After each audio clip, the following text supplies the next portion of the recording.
Likkutei Torah, Parshas Balak, page Ayin Aleph, Eis Gimel. Okay, let's start. I sponsored the class. Class sponsored by Avram Aradian Gimel for Yud Gimel Tammuz. Thank you. Okay, we're going to start 6 lines in the end of the first column. Okay, the Rebbe is explaining that the 18 vertebrae of the spine are the Kalim Pnimim, but you have the spine that it's actually not one of the limbs, but it holds up all the limbs. And therefore, that's what happens. He says, you do a mitzvah, the mitzvah are the machiv on the malka. What is the spine? At least according to those opinions that hold davening is not a biblical mitzvah. So that is the spine. Davening is the spine, the bittul, that helps all the mitzvahs. Because what is the concept of a mitzvah? We are connecting ourselves to Hashem. And even though we're very far from Hashem, we're basically nothing, because ein eid milvadei. So nevertheless, we are actually connecting to Hashem. So he says, "V'mamish kanal b'moshel chut hashedr." It's exactly like he spoke before about the moshel of the spine. Shebein nimshech hachayis min hameichin. Right. So with the from the spine, what does the spine do? It brings the brain basically down to the rest of the body. Like the Rebbe says in Tanya, the primary place where the neshama initially reveals itself is in the brain. And then it comes through the spine, from the level of das, and then it becomes and then it becomes revealed in all the 248 limbs. So he says that's the level of tefillah. That's why we say a bracha before doing a mitzvah. Why does the Chachamim institute? Okay, mainly by food, we make a bracha when we say thank you Hashem. You know, before the food, after the food, we say thank you Hashem. But why did the Chachamim institute brachas before doing a mitzvah? You do the mitzvah, what do you need a bracha for? You're connecting to Hashem through the mitzvah, what do you need a bracha for? He said that's Birchas HaMitzvah, that's the kavon, the befrat, that's the detailed intent. L'chol mitzvah, to every single mitzvah. Baruch atah Hashem Elokeinu melech ha'olam asher kitshanu mitzvayis v'tzivanu, she'enim shechamshacha zu. In other words, the general kavanah, that's tefillah. Then you have the detailed kavanah. That's the bracha we're making. What are you doing? You're bringing down the chayis from the mind into the body. So you're bringing chayis from Hashem into the world, including into us. So you're bringing alukus into the world. So that's the kavanah prati of a bracha. What are we doing? Asher kitshanu b'mitzvahs of sanctifying, revealing that level of kedusha by being ata into Hashem Elokeinu melech ha'olam she'enim shechamshacha zu ba'eisei eiver. That particular revelation of Elokus should come into the limb of that particular mitzvah. What about when we make after bracha? You already ate the food. No. You already said the bracha. You ate the food. By Birchas HaMitzvahs, there's no bracha afterwards. Because again, when somebody gives you something, if you're a decent human being, you say please and you say thank you. So that's the bracha before eating and after eating.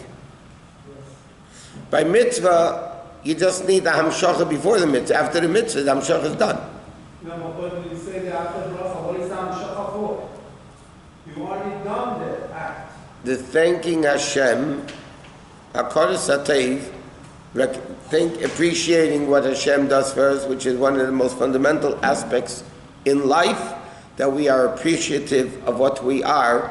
We're not selfish pigs that we think everything that I get, I earn, I deserve. Isn't the bracha the appreciation when you say Baruch again? No, that's like saying, like the Gemara says, before you make a bracha, you're stealing. After you make a bracha, then Hashem gives it to you. So that's just the appreciation, the Hashem, I got it. The after bracha, if you eat enough, a kazayis, so then you have the concept of thanking Hashem. So if you don't give a bracha, you don't say a bracha, but you do the mitzvah, you connect. Yeah. But what is the purpose of the bracha? That's the intent of the mitzvah. The real mitzvah, like we were learning in Tanya, the real mitzvah is the action of the mitzvah. But you need the wings to make the mitzvah fly upward. That's the bracha of the mitzvah. That's davening. So if I put the film without the bracha, I did the mitzvah. 100%. But you're missing the verbal articulation of what are we doing with the mitzvah. It's the realization of what we're doing with the mitzvah. She'anim shecham shachazu beis v'chok v'kli miram the malka, which is that particular mitzvah. I'm ashukazabin. Okay, second column. Okay, that's the detailed kavana when a person makes a bracha on the mitzvah. But what's the general kavana of bringing elokus into the world? That's the concept of davening. Like we said, what is davening? Yehi ratzein. You're creating a new will from Hashem to reveal elokus into the world. A bracha means it's there. You don't have the koach to bring it down. The tzaddik, a Rebbe, brings it down. If it's not up there, it's not going to come down. Can I ask you a question? What does it mean when it says Tanu Asla Lekim, which you give, in a sense, we are giving. Yeah, giving strength to Hashem means. What does that mean exactly? Because Hashem said, I want to be revealed. But I'm doing it in a way that I am not revealing myself. I want you to reveal me. So when a Jew reveals Hashem, he's giving strength to Hashem, so to speak, to accomplish something Hashem doesn't want to accomplish. So I don't want to use the word can't, but Hashem can't because he wants that way. Hashem cannot reveal himself in the world without Jews doing Torah mitzvahs. So when we do a mitzvah, like what's it called? All those things. In other words, Hashem chose, this is bottom line. We call the shots. We bring elokus into the world, or we don't bring elokus into the world. So Hashem says, that's how we give strength to Hashem. Meaning, we cause Hashem to be revealed in the world. So that's the strength we're giving Hashem. Why? Because he wanted it up. What do you mean if it's not up there, it cannot come down? I thought the Jews have the ability to change the mazal. That's through tefillah, not bracha. In other words, bracha is like we learned the other day. Bracha is somebody needs a bracha for children, parnas, or whatever it may be. Yeah? So they're not having it yet. So the thing is, it's really up there. They say it's up there in the stars. But you can't pull it down. It's very hard to pull it down. So you go to a tzaddik who's on a lofty level, and he goes like this, he pushes it down. So then you get it. But if it's not up there, bracha is not going to do anything. Bracha means to bring down.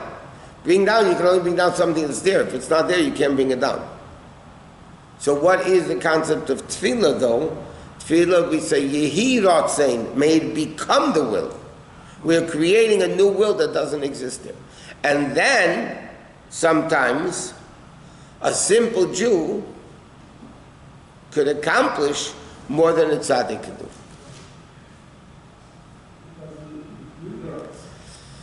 Because like we said, you want something from the kings, so the big officers and the nobles and the dukes, they'll come to the king and say, he'll either give it or not. A little kid goes over to the king and says, will you please do this, So then the king will be more open to the little kid than he will be to the big dignitaries. That's tefillah, and that's why the famous story in the Baal Shem Tov, this couple came to the Baal Shem Tov for a bracha, because they were convinced to come. They didn't want to come. And they came to the Baal Shem Tov, the Baal Shem Tov said, okay, you have to put down X amount of money. You want to put down X amount of money. The husband was fuming. Nobody told us it cost money. So the Baal Shem Tov said, take it or leave it. Nobody's telling you to, you don't have to come here. So finally they got so he started giving a little bit, the Baal Shem Tov, take it or leave it. So finally the guy got so angry at the Baal Shem Tov, he says to his wife, let's get out of here. We don't need this guy. We're going to daven to Hashem ourselves. direct. And the Baal Shem Tov said, that's what I wanted to hear, and he gave him a bracha and they were fulfilled. Without the money. Yeah. Without taking the money. Rabbi, when did he say the Yehiratz?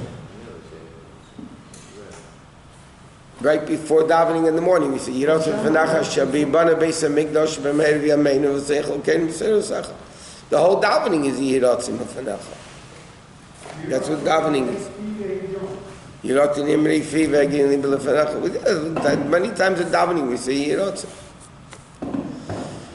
But the whole concept of davening is to Yirotz, is to create a will even if it's not there. That's the Shem Yechid before Baruch Shem. Right. Okay. So he says, that's the level of tefillah, which is the level of neshama. The chayis l'maisa mitzvah, that's the chayis of the mitzvah. L'chein al heilod l'heile b'daim l'ei mamish.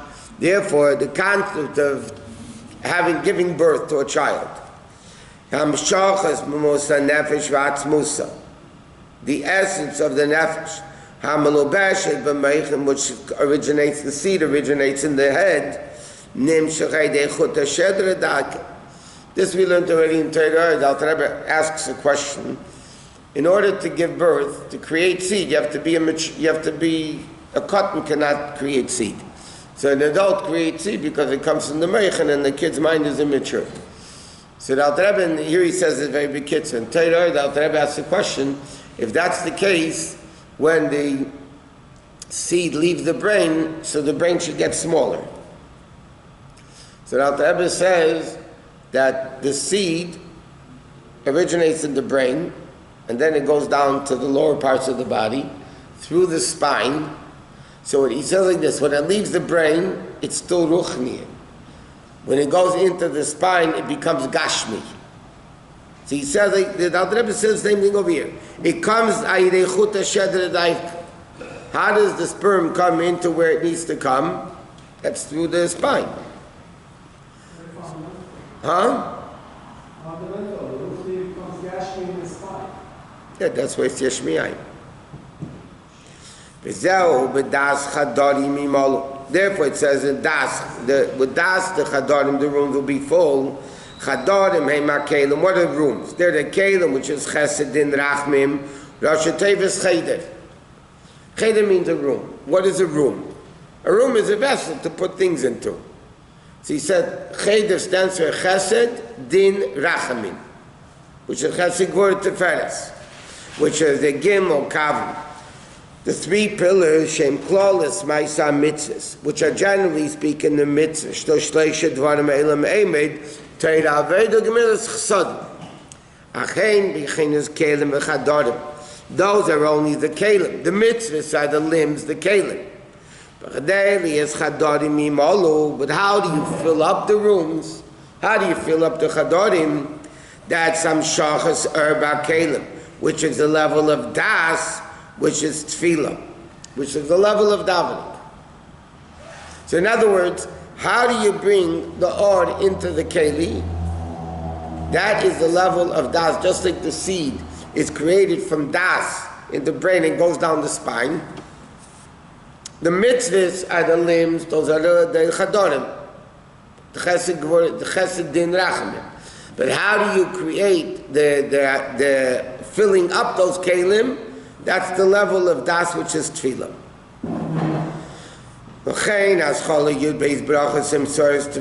Therefore, what's the first? Okay, there's 3 before, 3 at the end, right? And then the 12 middle ones. What's the first bracha of the middle ones? First bracha of the request. Atochen ladum das. Therefore, that's why, because it comes through Das. Das is connecting, binding, becoming one. Because Adam Yadav Chavi became one with Chava. That's the level of the bittul, where you become one with Hashem. So you have the action of the mitzvah, that's the limbs. But you need to bring down the Kedusha into the mitzvahs. That's tefillah, that's berachos of the mitzvah, you know. This world, because it's an action world, if you do it spiritually, you're not going to get a mitzvah, because that's good in Gan Eden. You can't do it, the physical mitzvah there. L'chein ha-tefillah eina b'minyan ha-mitzvahs deraisa. Therefore, tefillah, just like you said before, the spine is what holds the whole body together, but it's not one of the limbs. The spine is not counted as one of the limbs. The same thing, tefillah is not counted mitzvahs, minyan ha-mitzvahs. Ki ha-minyan shanu meinim, the count that we count, that's kelim v'ivon, the limbs. Ochein tefillah, which is the kavanah, the intent, like it says, Ul'avdei b'chol levavchem. What is aved of the heart? It's not action. Aved of the heart means the feeling. And a shaykh l'neis b'fnei atzmi, you can't count it separately. Ki nishma sakelim, it's the life of the kelim. Just like the spine is the life of the entire body. Like it says in Eitz Chaim, Shacha binyan adas, sheina b'minyan esesfiras. Das many times is not counted in the esesfiras. In fact, it says if the Tiferes is counted, Das is not. Why? Because ein anumerim el mashi yesh by keli. What has a keli? But Das is the neshama bli keli. Whatever. But the problem, the Alter Rebbe is explaining why is Das not counted? Because Das is not a keli. Das is the neshama of the keli. Das, connection, binding, bittul. When you talk about connection to Hashem, you're talking about bittul. That's the only way you can connect to Hashem. So when a person is connecting to Hashem, then that level of, that's das, that is the od that brings the keli down. What about somebody who does mitzvot, kosher, Shabbat, but doesn't mitpalel? He's not. So he's missing out in the life of the mitzvah. You can do a mitzvah deadly. I mean, it's a funny word to use. You can do a mitzvah without life. Deadly usually means something else. Yeah? You could do a mitzvah without chayis, and you could do a mitzvah with chayis. The difference is, if we do a mitzvah out of habit, there's no life in the mitzvah. So I'll give you a simple example in a practical level. What parents or teachers are supposed to transmit to the children is to do Torah mitzvahs, right? You can only transmit it if your Torah mitzvahs are alive. If it's Torah mitzvahs that are done out of a habit, or just, you don't even remember if you did it or not, that Yiddishkeit will not be transmitted to the kids. Maybe temporarily. But once they get older, they're going to drop it because there was no life to it. It was dead mitzvah. A dead mitzvah you can't give over. You can give over life, you can't give over death. So tefillah brings life into the mitzvah. That's in a general way. And the brach of the mitzvah, that's in the detail. That's why Mneimam Alko Brachos Tefillah. Brach and Tefillah go together, they're different. There's Tefillah is the general chayis, and Bracha is the individual chayis. Really, the point is not to get a brownie to do the mitzvah. There is much more to go with. It's not just to... You don't do mitzvahs for reward. You shouldn't. You shouldn't. So you do mitzvahs not because I get something out of the mitzvah. Because this is but because therefore I want to do it with life and excitement because this is what Hashem wants me to do.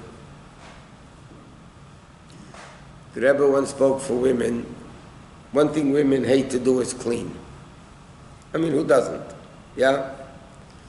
So the Rebbe was once speaking a sikha to the women. He was saying that, could you imagine if somebody came to you and said, I would like you to clean the Mishkan?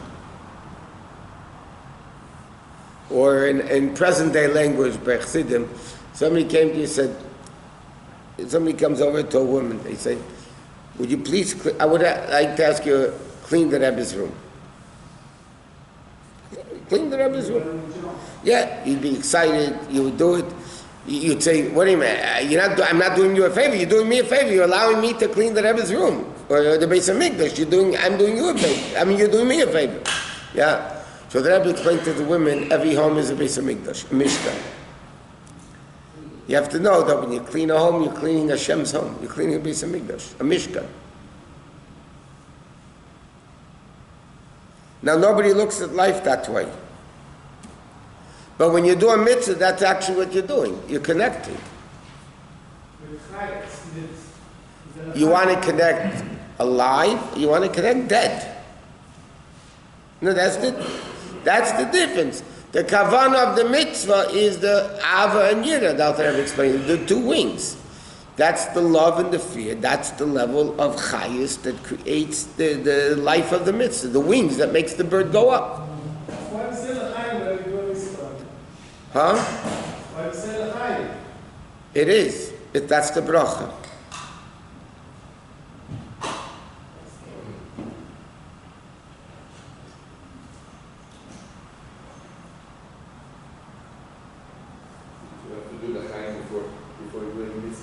That's why the Rebbe explains it. What do we say? L'chaim v'levracha, right? Not l'chaim tevim, no shalom, no whatever. The Maggid started. We say l'chaim v'levracha. So the Rebbe, it's a yom. Well, the Rebbe explains why do we say levracha? Levracha is leiv raka. 30 years. Leiv raka, a soft heart. You have a heart of a stone. Nothing penetrates. You have a soft heart, it penetrates. L'chaim v'levracha means that the l'chaim, the life of Kem Chayenu, should come into the lev in a way that you have a soft heart, and then it permeates the heart that you feel things. Not too many people can do that. Be a chassid for 30, 40, 50 years. What? Okay, the Rebbe writes again to say such a word you need. But once it's said already, it's down here. Once it's said already, it's applicable to everybody. I told you there was a story, the Beis Yosef once had the Beis Yosef learned with a Malach. There was a Malach that learned with the Beis Yosef, okay? The guy that wrote Shulchan Aruch. So he had a very big question in learning. And he worked on it for days and weeks. Mamish, work on the answers, and he finally got the answer. One day he's walking into a shul. There's a Gemara shul, whatever the question was. And somebody asked his question. And right away the teacher answered his answer, that it took him weeks and months to figure out. So it bothered me, he just knew who he was. He said, I understand, I had to work on it for weeks. And this guy got the answer right away, how could it be? So his malach that learned with him told him, there are aspects in Torah that are up there. They're not down here yet. The Rebbe said many times, different aspects of Torah need to be revealed at different times. Because the time, like Chassidus, was revealed when it was revealed, because the time needed it. So he said to the Malach said to the Beis Yosef that your inyan in Torah was all the way up there. You, with your greatness of your mind and neshama, you were the one that brought it down. Now that you brought it down, it's all over the place. So don't feel bad. You brought it into the world. It's interesting. In the shul, there was a shul with the Arizal and the Beis Yosef and the Al-Sheikh and what was the fourth one? Anyway. So when one was the Rav, one was the Maggid. When the Arizal got up to speak, Beis Yosef immediately fell asleep. So he said because he wasn't shaykh to Kabbalah, he was shaykh only to Negro. Is that the same with Yosef and the Sephardic form? Yeah.